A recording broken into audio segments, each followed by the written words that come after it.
जय बद्री विशाल, जय बाबा केदार दोस्तों। और मानसून के बाद अब बद्रीनाथ धाम की यात्रा कैसी चल रही है, कैसा बद्रीनाथ धाम में रौनक है और किस तरह की इस समय व्यवस्थाएं हैं, कैसे दर्शन हो रहे हैं, ये सब बताएंगे हम आपको आज के इस ब्लॉग में।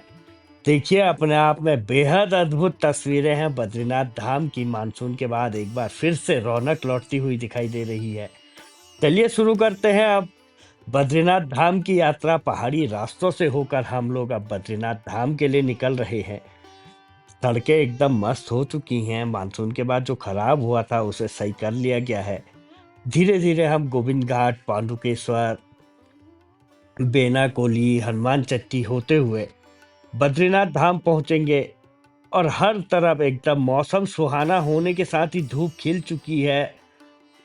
तो बहुत आनंददायक ये सफ़र हो रहा है। हल्की सी ठंड और उसके बीच जैकेट के और गर्म कपड़ों के साथ ये सफ़र ज़रूर करें, क्योंकि अब मानसून का दौर ख़त्म हुआ है तो सर्दी का दौर शुरू होने वाला है और धीरे धीरे ठंड बढ़ चुकी है। बद्रीनाथ धाम हुआ या फिर हेमकुंड साहिब, कहीं भी अगर आप पहाड़ी राज्यों में जाओगे या पहाड़ी इलाकों में जाओगे तो वहाँ पे थोड़ी सी आपको ठंड ज़रूर देखने को मिलेगी, क्योंकि मानसून के बाद एकदम से पहाड़ों में ठंड आ जाती है।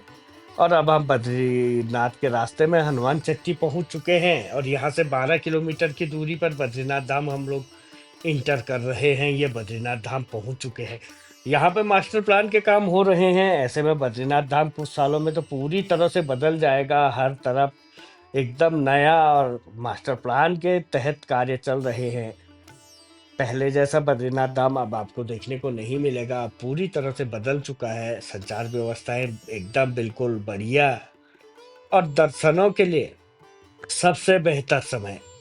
हम लोग सीधा बद्रीनाथ मंदिर की तरफ पहुंचे हैं और यहाँ देखिए भीड़ उतनी नहीं है जितनी सीजन में होती है। 3 दौर में जो बद्रीनाथ धाम की यात्रा होती है। मुख्य सीजन होता है कपाट खुलने से मानसून आने तक। मध्य सीजन होता है मानसून से आपका मानसून खत्म होने तक। ये 2 से 2 महीने का समय, लगभग 2-2 महीने का समय तीनों का रहता है। और जो अंतिम चरण होता है वो मानसून खत्म होने के बाद और कपाट बंद, जो नवंबर का 15 नवंबर के बाद का समय होता है जब कपाट बंद होते हैं, तो वो दौर होता है। भगवान बद्री विशाल का मंदिर अपने आप में बेहद अद्भुत है और इस समय सीमित संख्या में यात्री आ रहे हैं और दर्शन इतने अच्छे हो रहे हैं कि आपको ना लाइन पे लगना पड़ेगा। आप सीधा जाते ही तप्त कुंड स्नान कर सकते हैं। यहीं बगल में तप्त कुंड है, नीचे को तप्त कुंड है, यहीं पर से तप्त कुंड के लिए जाते हैं। सबसे पहले आप तप्त कुंड स्नान के लिए जाएंगे, उसके बाद वहां से। और तप्त कुंड में आपको सबसे बड़ी बात है, ये तप्त कुंड रहा, यहाँ पे आप स्नान कर सकते हैं। चाहे कितनी ठंड क्यों ना हो, कितनी बर्फ क्यों ना आ जाए, यहाँ पे आपको गर्म पानी हमेशा मिलेगा। महिला कुंड अलग है, जेंट्सों का कुंड अलग है।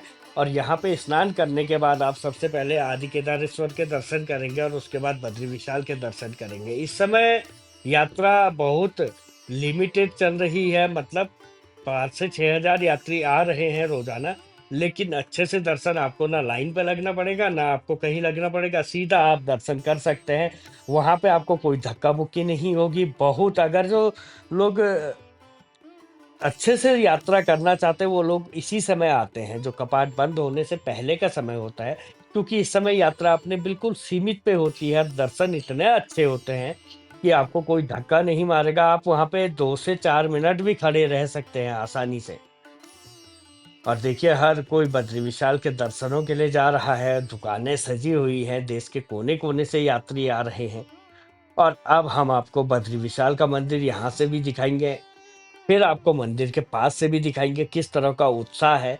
इस समय थोड़ी सी भीड़ दिखाई दे रही है। सुबह और शाम के समय में थोड़ी सी यहाँ पे भीड़ जरूर होगी, क्योंकि जो लोग ऋषिकेश, देहरादून, दिल्ली से पहुंचते हैं वो शाम के समय पहुंचते हैं और सुबह दर्शन करते हैं, इसलिए सुबह और शाम के समय पे भीड़ दिखाई देती है। देखिए, भगवान बद्री विशाल का मंदिर अपने आप में दिखाई दे रहा है। नीचे बहती चरणों में बद्री विशाल के अलकनंदा है। इसे विष्णुप्रयाग तक वैसे विष्णुपदी कहते हैं, क्योंकि ये भगवान विष्णु के चरणों से को छूकर निकलती है, तो वैसे इसका नाम यहाँ से बद्रीनाथ से विष्णुप्रयाग तक विष्णुपदी ही कहा जाता है। लेकिन हम लोग अलकनंदा और विष्णुपद दोनों ही कहते हैं। तो जिसको जानकारी नहीं है उनकी जानकारी के लिए बता रहा हूँ। और देखिए बद्री विशाल के मंदिर में उतनी ज़्यादा भीड़ नहीं है, लेकिन अपने आप में बेहद सुंदर इस समय यात्रा चल रही है। हर कोई आसानी से भगवान बद्री विशाल के दर्शन कर रहा है और श्रद्धालु आ रहे हैं, जा रहे हैं। इतना मस्त माहौल यहाँ पे। हल्की गुनगुनी धूप होती है तो बहुत आनंद आता है, और जैसे ही धूप जाती है उसके बाद टोपी, जैकेट, गर्म कपड़ों की आपको ज़रूरत पड़ती है। वो ज़रूर अपने साथ लाएँ अगर आ रहे हैं। सबसे आनंददायक जो यहाँ का सफ़र है, वो जो यात्रा है, वो शाम के समय जब आप अंधेरे में बाहर निकलोगे तो उस समय आपको बहुत अच्छी यहाँ पे रौनक दिखाई देगी। हर कोई शाम के समय बद्रीनाथ धाम पहुँचता है, फिर उसके बाद इन बाज़ारों से मंदिर को जाता है, कोई मंदिर से दर्शन करके आता है। तो इतना आनंददायक यहाँ का बाज़ार में जो रौनक देखने को मिलती है, हम आपको एक-एक तस्वीर दिखा रहे हैं। देश के कोने-कोने से जो श्रद्धालु पहुँच रहे हैं, उनके लिए सबसे बेहतर समय ये है, वो लोग इतनी अच्छे से दर्शन करते हैं। क्योंकि ऐसे दर्शन मुख्य सीजन में नहीं होते हैं, लेकिन इस समय जो दर्शन होते हैं बहुत ही आसानी से।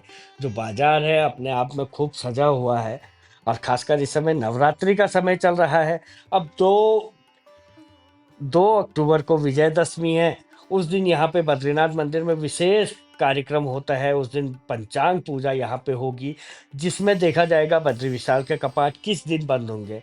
15 नवंबर से पहले नहीं होते हैं कभी भी कपाट बंद। और जो दिन होता है वो कार्तिक माह महीना खत्म होने के साथ, या कार्तिक के उसमें जैसे ही 15 नवंबर होगी उसके बाद का मुहूर्त निकाला जाता है। वो आपका 15-16 भी हो सकता है और 29 नवंबर भी हो सकता है। अगर किसी बार कोई दिन नहीं निकलेगा तो 30 नवंबर को आपको कपाट बंद करने पड़ते हैं। ऐसा कहा जाता है कि 30 नवंबर तक किसी भी हाल में, क्योंकि बद्रीनाथ की जो पूजा पद्धति है वो बिल्कुल अलग है। कहते हैं यहाँ 6 महीने देवता पूजा करते हैं, 6 महीने मनुष्य पूजा करता है। जो ये सीजन होता है जिस समय पे हम आपको दिखा रहे हैं, जो यात्रा काल होता है जब कपाट खुलते हैं, तो ये मनुष्यों का होता है। तो यहाँ पे पुजारी जो होते हैं वो रावल होते हैं। दक्षिण भारत केरल के पुजारी होते हैं, वो पूजा करते हैं। और जब कपाट बंद हो जाते हैं, उसके बाद जैसे ही कपाट बंद होते हैं तो कहते हैं नारद जी, देवर्षि नारद जी यहाँ पे बद्री विशाल की पूजा अर्चना करते हैं, और देवताओं के उस समय दर्शन होते हैं। उस समय लक्ष्मी जी बद्री विशाल के साथ विराजमान होती है, ये भी ध्यान दीजिए। उस समय पे लक्ष्मी जी बद्री विशाल के साथ विराजमान रहती है, और उद्धव और कुबेर वहाँ पे विराजमान नहीं रहते हैं गर्भगृह में। और जब कपाट खुलते हैं, जब हम लोग दर्शन करते हैं, तो उस समय पे लक्ष्मी जी बाहर मंदिर में विराजमान होती है अपने मंदिर में, और उद्धव और कुबेर बद्री विशाल के साथ विराजमान होती है। देवताओं के दर्शन में लक्ष्मी जी बद्री विशाल के साथ रहती है, और मनुष्यों के दर्शन में उद्धव और कुबेर जी यहाँ पे विराजमान रहते हैं। तो बिल्कुल अद्भुत परंपरा है। उत्तर का ये मंदिर है, दक्षिण का यहाँ पे पुजारी होता है, तो बेहद अद्भुत। और जो यहाँ पे प्रसाद और भोग की परंपराएं हैं, वो एक चींटी से लेकर चूहे से लेकर हर किसी का हिस्सा यहाँ पे रखा जाता है। हर किसी को यहाँ का प्रसाद दिया जाता है। तो ये एक बहुत ही अद्भुत, मतलब जिसने उस दौर में कोई परंपरा बनाई, वो आज भी चली आ रही है। आज हम लोग चूहे, बिल्ली, इन सब के लिए, पक्षियों के लिए कोई चीज़ सोचते नहीं हैं। और अब हम पहुँचे हैं बद्री विशाल के मंदिर के ठीक सामने। अपने आप में बेहद अद्भुत भगवान बद्री विशाल का रात के समय में जब जैसे ही आप मंदिर के सामने पहुंचोगे तो रंग बिरंगी लाइटों के बीच मंदिर भी रंग बदलता हुआ दिखाई देता है। हालांकि ये लाइटों का कमाल है, लेकिन अपने आप में अगर लाइट ना भी लगाई जाए तो बद्री विशाल का मंदिर वैसे ही अपने आप में बेहद अद्भुत है। और अब खासकर शयन आरती और इस समय आरतियों का समय है, तो मंदिर अपने आप में चमकता हुआ बिल्कुल अद्भुत दिखाई दे रहा है। इस समय बद्री विशाल का मंदिर देखिए सामने दिखाई दे रहा है। नीचे तप्त कुंड से भाप निकल रहा है, क्योंकि यहाँ पे गर्म पानी रहता है, और उसके ठीक नीचे चरणों में बहती अलकनंदा। और श्रद्धालु इस समय, क्योंकि सबसे बेहतर जो लोग जानते हैं वो इसी समय यात्रा करते हैं, क्योंकि इस समय बहुत अच्छे दर्शन होते हैं। कोई लाइन नहीं लगानी होती है, कोई परेशानी नहीं होती है, और बहुत आसानी से आप जितना मर्जी उतना दर्शन कर सकते हैं। और यहाँ से हम, ये दुकानें सजी हुई है, अपने आप में बद्रीनाथ का जो बाजार है वो बहुत ही खूबसूरत यहाँ पे दिखाई दे रहा है। और ऐसे में हम लोग जा रहे हैं अब बद्रीनाथ मंदिर की तरफ, और धीरे धीरे आगे बढ़ते हुए हम श्रद्धालु जो है दर्शन करके लौट रहे हैं। ठंड है, और किसी ने तो गर्म कपड़े पहने हैं, किसी ने नहीं पहने हैं। लेकिन ठंड अब धीरे-धीरे बढ़ने लगी है क्योंकि मानसून के बाद एकदम ठंड और अब अक्टूबर में यहाँ पे बर्फ़बारी भी देखने को मिल सकती है क्योंकि इस बार थोड़ा-सा ठंड जल्दी आने की उम्मीद है। ऐस और मानसून भी इतना ज़्यादा यहाँ पे देखने को मिला था, तो उम्मीद है इस बार ज़बरदस्त बर्फ़बारी हमें कपाट खोलने से पहले बद्रीनाथ धाम में देखने को मिलेगी और ठंड भी देखने को मिलेगी। सिर्फ़ बर्फ़ तो भले ही आनंददायक दूर से दिखाई देती है, लेकिन बर्फ़ के साथ जो ठंड होती है, वो बहुत ही करंट यहाँ पे लोगों को देती है। और इतना आनंददायक मतलब इन तस्वीरों को देख के ही आनंद आ रहा है, तो सोचिए अगर आप लोग यहाँ पे होते तो कितना ज़बरदस्त आनंद यहाँ पे आपको देखने को मिल सकता था। गरम कपड़े पहन के एकदम ठंड के बीच बद्रीनाथ मंदिर जाते हुए जिन्होंने नहीं पहना है वो भी सोच रहा होगा कि काश मैंने भी स्वेटर, टोपी, दस्ताने पहने होते तो इतना वो नहीं होता। लेकिन यात्रा अपने आप में बेहद अद्भुत इस समय जो बद्री विशाल का बाजार है, एक एक चीज हम आपको दिखा रहे हैं और यहाँ से पूरे बाजार में रौनक दिखाई दे रही है। अलग अलग रास्ते हैं, ये तो मंदिर से वापसी का रास्ता है। अभी अभी इस समय पे सभी लोग यहीं से जाते हैं क्योंकि भीड़ नहीं है। जैसे ही भीड़ होती है तो रास्ते बदल दिए जाते हैं, ये आप लोगों को पता होगा। और ठीक सामने बद्री विशाल का मंदिर, ये वो पुल है, यहाँ से लोग मंदिर मंदिर जा रहे हैं दर्शनों के लिए और कुछ वापस आ रहे हैं जिन्होंने दर्शन कर दिए हैं। और रंग बिरंगी लाइटों के बीच बद्री विशाल का मंदिर चमकता हुआ और धीरे धीरे हम भी अब बद्री विशाल के मंदिर की तरफ पहुंच रहे हैं। लाइटों के बीच इतना अद्भुत ये मंदिर दिखाई देता है ना। वैसे ही बद्री विशाल का मंदिर का जो सिंह द्वार है वो अपने आप में बेहद अद्भुत है। और देखिए अभी आप जो तस्वीर दिखेगी, ये देखिए, हे जय बद्री विशाल, इतना खूबसूरत ये मंदिर इस समय दिखाई दे रहा है।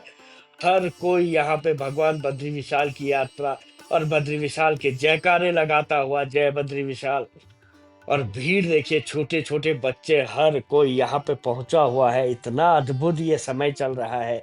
यात्रा का जो ये अंतिम चरण है, ये बेहद ही खूबसूरत यहाँ पे देखने को मिल रहा है। सीजन में इस तरह की खूबसूरती नहीं दिखाई देती है। जगह जगह पुलिस होती है, मंदिर के लोग होते हैं, वो आपको फटाफट धक्का दे के आगे भगाते हैं। लेकिन इस समय अब भीड़ कंट्रोल में है, भीड़ लिमिटेड है, तो ऐसे में हर कोई यहाँ पे फोटो, वीडियो, कोई वीडियो कॉल अपने घरों को कर रहा है ताकि बद्री विशाल का। और ये देखिए अपने आप में इतनी लाइट के बीच बद्री विशाल का मंदिर इतना खूबसूरत दिखाई दे रहा है, जैसे किसी ने इसको, जैसे आजकल एआई होता है ना, वह वो बना के दे रहा हो। लेकिन ये अपने आप में बेहद अद्भुत है। इतना खूबसूरत ये मंदिर दिखाई दे रहा है। अगर आप लोग देख रहे हो पूरा ब्लॉग, तो आपका भी मन कर रहा होगा कि काश आप भी इस समय बद्रीनाथ होते। इतनी खूबसूरत तस्वीर दिखाई देती है आपको भी। इतना बेहद खूबसूरत यहाँ पे दिखाई दे रहा है। श्रद्धालु जो आए हैं, यात्री जो आए हैं, वो यहाँ पे फोटो खिंचा रहे हैं। यादगार इन पलों को, इन लम्हों को अपने यादों में बना रहे हैं, यादें बना रहे हैं। घर परिवार से बात कर रहे हैं, वीडियो कॉल कर रहे हैं। देखिए शाम के समय इतनी भीड़, ये सब फोटो खिंचाने और दर्शनों के बाद बाहर निकले हुए लोग हैं। अब यहाँ से तसल्ली से अपने आप के, अपने दिल को सुकून दे रहे हैं क्योंकि यहीं पे वो सुकून मिलता है। इतनी खुशी आपको अंदर दर्शन, आप अंदर दर्शन करते हो, एकदम से बाहर आते हो, लेकिन यहाँ पे खड़े रहने में एक आपको अलग सी एनर्जी मिलती है क्योंकि बद्री विशाल की कृपा जो होती है वो अपने आप में बेहद अद्भुत है। और कहते हैं बद्री विशाल, खैर यात्रा काल में भी अगर आपने उतने अच्छे से दर्शन नहीं किए, उसमें भी एक कहावत है। बद्री विशाल कहते हैं कि आपने मुझे देखा नहीं देखा, लेकिन मैंने आपको देख लिया है। आपकी सारी इच्छाएं पूरी होंगी, आपकी मनोकामनाएं पूरी होंगी। इस तरह का ये यहाँ पे वो होता है। तो ये यहाँ की कहानी है। अगर आपने नहीं देखा है बद्री विशाल को, लेकिन बद्री विशाल आपको देख लेते हैं और आपकी यात्रा पूरी हो जाती है, ये इस मंदिर की खासियत है। और शाम के समय इतना अद्भुत, इतना खूबसूरत यहाँ का नज़ारा है, एकदम दिव्य नज़ारा। श्रद्धालुओं की भीड़, जो मंदिर प्रांगण है यहाँ पे, जो बाहरी परिसर है, वहाँ पे हर कोई फोटो खिंचाता हुआ, इन पलों को अपने कैमरों में सजाता हुआ। और मंदिर के अलग अलग एंगल से जब हम देखते हैं तो बेहद अद्भुत, जो मंदिर की पर बनी हुई तरह तरह की नक्काशियाँ हैं, वो इतनी खूबसूरत लगती हैं। कोई मंदिर जा रहा है, कोई मंदिर से बाहर आ रहा है, लेकिन लाइन नहीं है इस समय। आसानी से दर्शन, बहुत आसानी से दर्शन, और व्यवस्थाएं तो इस समय बहुत ही बेहतर है। क्योंकि जब ज़्यादा भीड़ हो जाती है तो कुछ चीज़ें हम लोगों को लगता है कि ऐसा हो रहा है, लेकिन व्यवस्था बनाने के लिए करना पड़ता है। पर इस समय अब इतनी भीड़ नहीं है, तो आप लोगों को भी लगेगा कि बहुत खूबसूरत व्यवस्था है, क्योंकि इस समय फटाफट किसी को वो नहीं करना पड़ता। उस समय पे आपको पहले व्यक्ति को भी दर्शन कराना है, और जो लाइन में लास्ट व्यक्ति खड़ा है उसको भी दर्शन करवाने हैं, तो इसलिए फटाफट फटाफट फटाफट इस तरह से दर्शन करवाए जाते हैं। तो ये है दोस्तों बद्रीनाथ धाम, और अपने आप में बेहद अद्भुत आज की यात्रा जो है। वीडियो को शेयर ज़रूर कीजिएगा, ताकि जिन लोगों ने बद्रीनाथ नहीं पहुँचे हैं उन लोगों तक पहुँचे। जो लोग नहीं आ सकते हैं उन लोगों तक मेरे इस वीडियो के ज़रिए उनको बद्रीनाथ की यात्रा ज़रूर करवाएँ। क्योंकि हर व्यक्ति आ जाए ऐसा हो नहीं सकता है।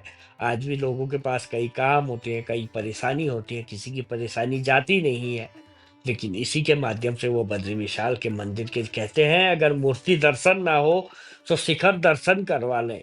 इसलिए मैं हमेशा बद्री विशाल का जो ब्लॉग होता है वो डालता हूँ, भले ही व्यू आए ना आए, लेकिन मैं आप लोगों की जानकारी, कुछ लोग मेरे ऐसे होते हैं जो हमेशा देखते हैं। जब बद्री विशाल का बुलावा आएगा तो वो लोग सभी पहुंचेंगे, लेकिन जब तक नहीं पहुंचे हैं तो मेरे इस ब्लॉग के जरिए वो बद्री विशाल की दर्शन कर सकते हैं, मनोकामना मांग सकते हैं। और इसी शिखर दर्शन को कहते हैं, अगर मूर्ति दर्शन नहीं हुए हैं तो शिखर दर्शन ही आपको उसके बराबर फल देता है। तो चलिए दोस्तों, ब्लॉग को जरूर शेयर कीजिएगा, जय बद्री विशाल जरूर लिखिएगा, और जल्द ही मिलेंगे अब अगले ब्लॉग में। चैनल को सब्सक्राइब करें, शेयर के वीडियो को शेयर करें, लाइक करें, कमेंट करें, जय बद्री विशाल जरूर लिखें दोस्तों। इसी के साथ इस ब्लॉग को करते हैं यहीं पे समाप्त।